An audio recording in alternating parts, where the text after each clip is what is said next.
তো গাইস আমি এখন চুল কালার করছি, দেখতেই পাচ্ছো। তো আমি কি কালার করেছি সেটা তোমাদেরকে আমি খুব তাড়াতাড়ি দেখাবো। মানে তবুও ভাবো আমি কি কালার করতে পারি। আমার তো এমনিতে চুলটা কালার ছিল, তো তবুও আমি নিউ কালার করছি, হেয়ার কালার। তো দাঁড়াও আমি আর কিছুক্ষণ রেখে বেশি ঢং করে বলছি, সরি মানে আর কিছুক্ষণ রাখবো, রেখে তারপর ধুয়ে টুয়ে তারপর দেখাবো যে আমার আসলে কালারটা কি কালার হয়েছে, আর আদৌ কি যেরকম চেয়েছিলাম সেরকম হয়েছে নাকি সেটাই তোমাদেরকে দেখাবো। ওকে 2000 years later.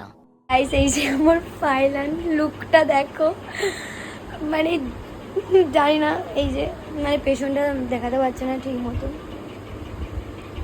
তবুও সামনেটা দেখিয়ে দিই। এই যে কিন্তু আমার মা যে আমাকে এরকম করে বলবে আমি অ্যাকসেপ্ট করিনি, আমাকে অনেক বোকা দিয়েছে। তোমরা দেখো, নিজেরাই দেখে নাও, আর কমেন্টে জানিও আমাকে কি সত্যি খারাপ লাগছে, প্লিজ জানিয়ে দিও। কেন কি ভালো লাগছে না? না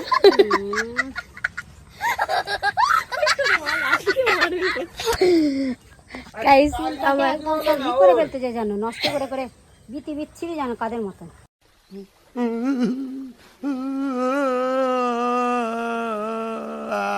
সো গাইস আমি দেখতে পাচ্ছি আমি চুলটা কালার করছি, তার জন্য আমার বান্ধবী মানে আমার সাথে মিশছে না, আমার সাথে ঠিক মতো কথা বলছে না, কেন আমি জানি না। ওর হাব ভাবটা একবার দেখে নাও। বান্ধবী কি হয়েছে তোর? ভাই কেন এরকম করছে? আমি মানে বুঝতে পারছি না ও কেন আমার সাথে এরকম করছে। আমি তোর কথা বলতে চাই কেন বান্ধবী? আসলে তোমরা জানো না গাইস, ওর এখন হিংসা হচ্ছে, ঠিক আছে? আমাকে শুধু দেখতে সুন্দর লাগছে। কি কি কি কি কি আরে বলুন কি? আমি ছাবড়ি মেয়েদের সাথে মিশি না আর বন্ধুত্ব করি না। এটা কি ঠিক? আমি ছাবড়ি? ওই তুই ছাবড়ি, তোর গুষ্টি ছাবড়ি, ছাবড়ি পড়ো এক সব ছাবড়ি। দেখা গেছে আমার সাথে ঝগড়া করছে।